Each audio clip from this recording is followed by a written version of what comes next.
Assalamualaikum warahmatullahi wabarakatuh. Waalaikumsalam warahmatullahi wabarakatuh. Bismillahirrahmanirrahim. Alhamdulillahi rabbil alamin. Assalatu wassalamu ala asrafil anbiya'i wal mursalin sayyidina maulana Muhammadin wa ala alihi washabihi ajmain, amma ba'd. Ilahi anta maksudi wa ridhaka matlubi. Dalam kesempatan siang hari ini, setelah kita berubudiyah di Surau Jepara, kebetulan memang ubudiyah ini adalah sebagian dari aturan dalam sekolah kami, yaitu sekolah tentang mengenal Tuhan. Jadi sekolah tentang mengenal Tuhan adalah tarekat namanya. Jadi tarekat Arwah Naqsabandiyah Khalidiyah Al-Mahdiyah.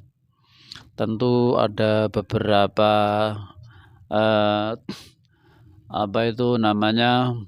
kurikulum dalam sekolah ini.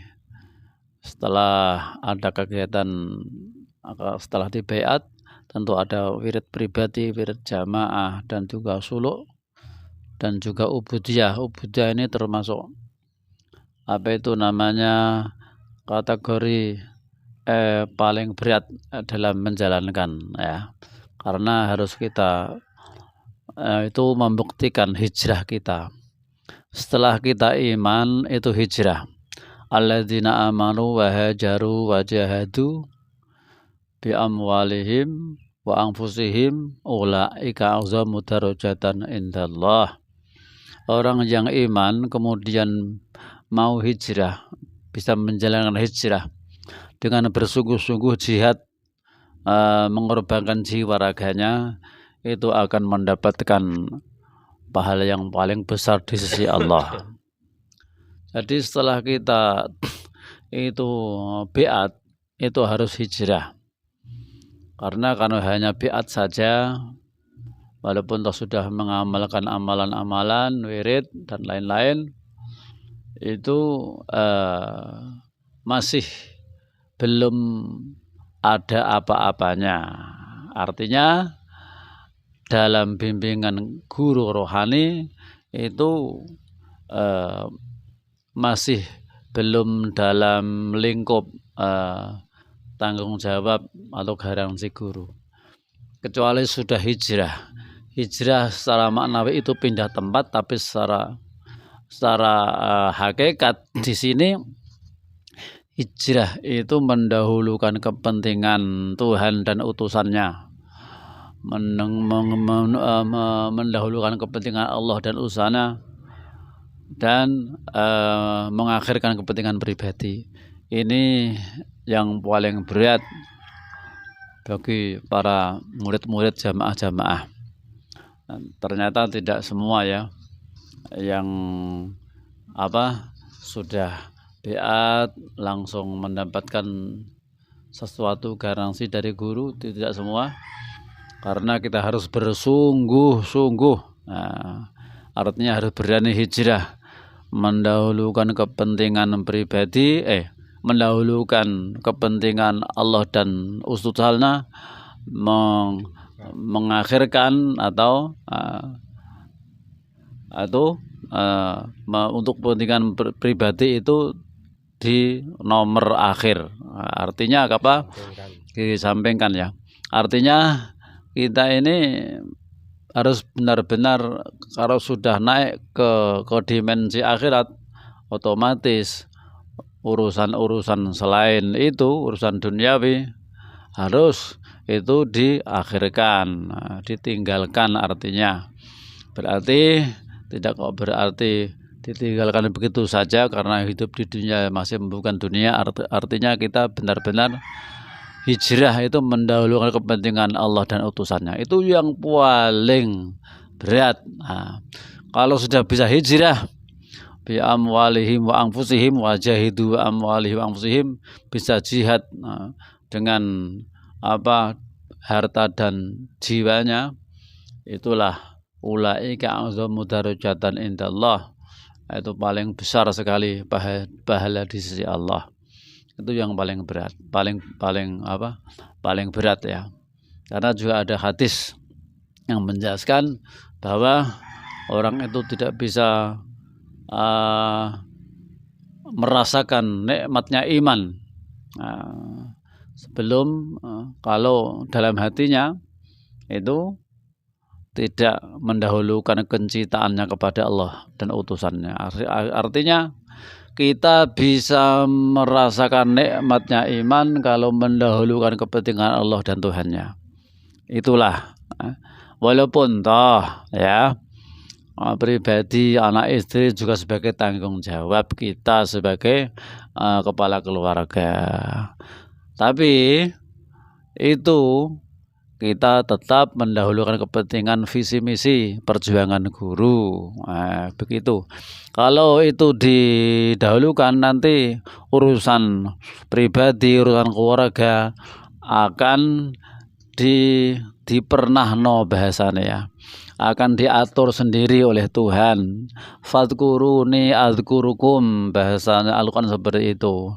Kalau kita mengurusi urusanku, aku urusi urusanmu. Artinya ingatlah kepadaku, maka aku ingat kepadamu. Fadkuruni adzkurukum, ingatlah kamu kepadaku, adzkurukum, maka aku ingat kepadamu. Itu dalam Al-Quran ada ayat seperti itu. Artinya kalau kita selalu mendahulukan kepentingan Tuhan dan utusannya, urusan kita akan diurusi Tuhan sendiri. Begitu Pak Malkan ya. Oh iya. Jadi urusan kita akan diurusi Tuhan sendiri, dipernahno, bahasanya seperti itu. Urusan rezeki dan lain-lain. Kalau kita hanya mementingkan urusan pribadi, ya wes Allah Ta'ala dan utusannya ya dada, urus-urusan dhewe. Itulah yang menjadi harus diketahui dari para jamaah-jamaah ini. Fadkuruni adzkurukum, ilingo sira marang ingsun mongko aku eling marang kowe. Artine nek awak dhewek niki nek kono kok mendahulukan urusan Tuhan, maka akan urusan kita diurusi Tuhan. Lah seperti itu. Jadi begitu, itu namanya kita adalah jihad bersungguh-sungguh.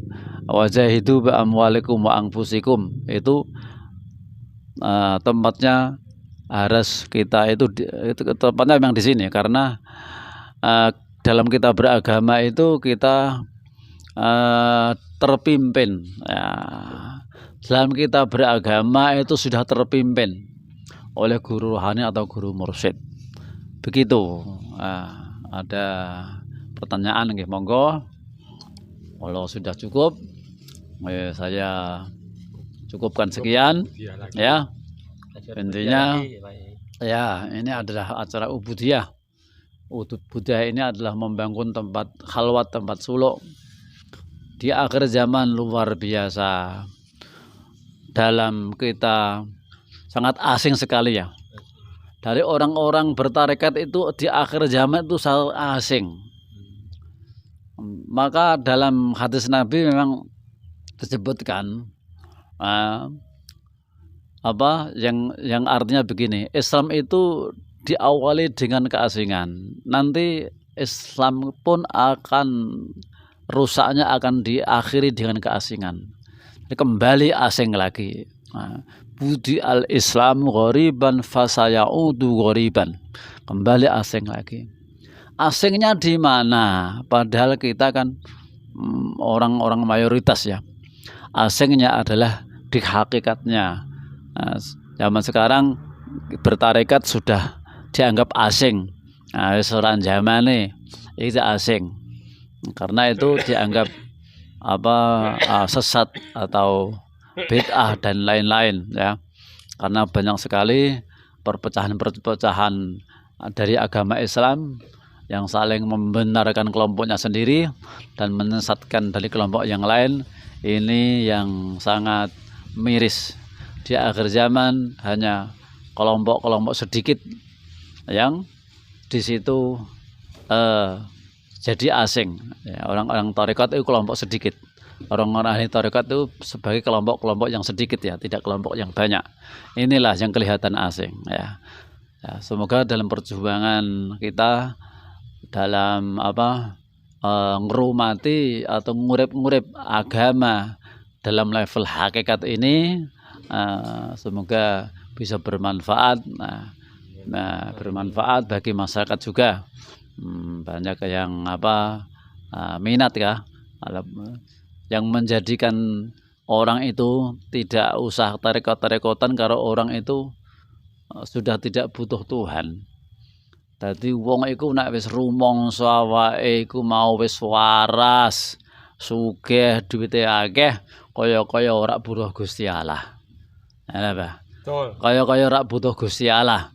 Sebab dhek wis rumangsa awake waras, duwite mberah, Butuh kecukupan. kecukupan, ora butuh Gusti Allah, ora kenal Gusti Allah, ora apa-apa. Iki zaman akhir. Besok akhirnya ndek. Lah, Lari ini kapusian. kita di sini kan watawasau bil haq, saling mengingatkan pada masyarakat luas ya. Semoga Kadang kalau orang gitu kalau baru ingat kok baru ada kejadian musibah. Baru ingat gitu. Alah, biasanya begitu. Orang akan kembali ke Tuhan kalau diuji. Diuji terkadang itu rumangsa apa ora, nek iku ujiane sangka Allah. Kadang tidak terasa, ora rumangsa, diuji sakit, diuji bangkrut, diuji musibah dan lain-lain, itu baru kembali kepada Allah itu hanya bagi orang yang benar-benar insaf dan ditunjuki Allah. Kalau bagi orang-orang yang tidak insaf, tidak ditunjuki Allah, itu adalah azab bagi mereka. Cukup sekian, semoga bermanfaat. Ilahi anta maksudi wa ridhaka matlubi. Wassalamualaikum warahmatullahi wabarakatuh. Waalaikumsalam warahmatullahi wabarakatuh.